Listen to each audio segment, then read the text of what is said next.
Karat lang. Tapos po, last po is, financial. Nung time po na walang-wala na po kami, hindi ko na po alam kung saan kami kukuha ni mama ng pera. Hindi ko na po alam kung mapanoy na po ni mama kasi po, grabe na po yung kautangan namin.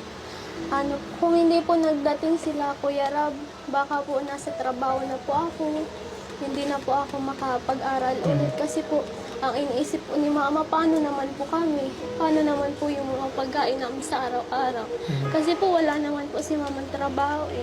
Kaya po, sobrang thankful po ako kila Kuya Rab kasi nagdating yung blessing sa amin. Hindi ko po in-expect na ganito. Kaya sobrang pasalamat po sa kanya. Salamat sa pag-share. Opo. Nakatatlo na, no? Opo. Okay. Kaya, Sana mabigyan ka na ng kaaway. Ng kapatid. Ng kapatid. Okay.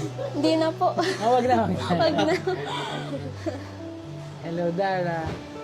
Go Dara, go Dara. Grabe. Ay, yung mic pala. Pwede niyong hiramin yung yung card kung ba may Oo, gusto pwede may gusto yung ka sa hiramin. card nila. Baka may kailangan dito sa card. Para yan yung mga wish eh. Pag lumalaki ka, may wish ka na parang sana meron ako nito. Kung meron ako nito, magiging masaya ako. PlayStation. Na hindi ka nagkaroon, di ba? Ako yung Beyblade thing mo. Ito po.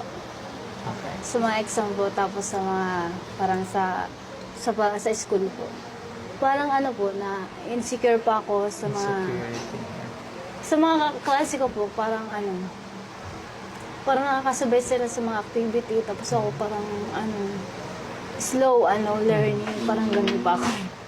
Hindi pa ako nakakasabay sa kanila, pero minsan, ginagawa ko pa yung best ko para makasabay ako sa pag-aano. Kasi minsan po kasi sa pag-aano sa school, parang yung nakakapasa sila, tapos ako, parang hindi ko pa nagigets na masyado. Parang dinadon ko pang sarili ko, tapos yung na-insecure ko sa kanila. Ba't sila ang datalino nila? Tapos ako lang, ganito lang po ako. Kasi yun po, parang ako, nalulungkot para sa sarili ko. Yan po. Tapos, ito po. Pangalawang picture. Sa papa din po. Bakit? Pero nandiyan pa po yung papa ko, pero kulang siya sa pagmamahal. Kulang siya sa pag-disiplina sa amin. Napapabayaan.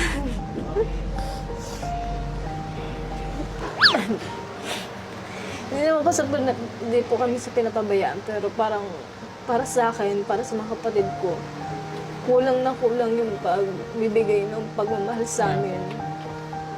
Lalo na ngayon, nung nawala si mama, parang hindi pa rin ba siya nagbabago.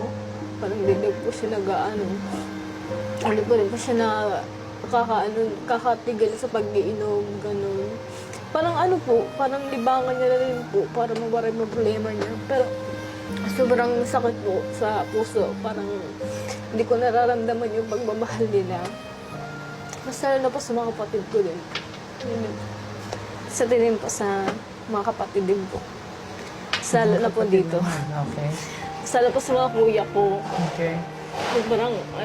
Sobrang lungkot po kasi wala din po akong nararamdaman na pagmamahal sa kanila. Kasi po, kami dalawa lang po baga ni Bea.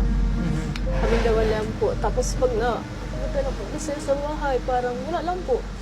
Hindi mo lang po kinakamusta na, okay ka na ganyan, okay lang kayo dito ng dalawa. Pero kayong samahan, gano'n. Yung parang wala po silang gano'n. Pero thank you din po sa kanila kasi minsan po nandyan din po sila. Yan lang po. Salamat. Salamat sa pag-share. Thank you for sharing. Bakit kasi nakakaiyak ang mga ganito? Oo, totoo. Grabe mga angels na. Si Ate Jack, may nasabihin niya eh. Totoo ba? Yes. Yes, Na yung in the dati past. na may dati kang longings Yes, sa buhay. like before, medyo relate ako kay Kuya Nel. Joke lang. Ayan na naman sinilong pa. Ayoko pag ako. Bakit? Hindi ka nabuntis. So yung pag-iyak mo, totoo. Emotional kasi ako. Kwento Pero baka muntis ako ulit, joke lang. Hindi, na-relate isa ako kay Kuya Nel. Oh my gosh. Kwento mo. Sige, Hindi kwento ko mo. na Maganda yan. Alam na yun yung ano, na-share ko naman nung before. Kaya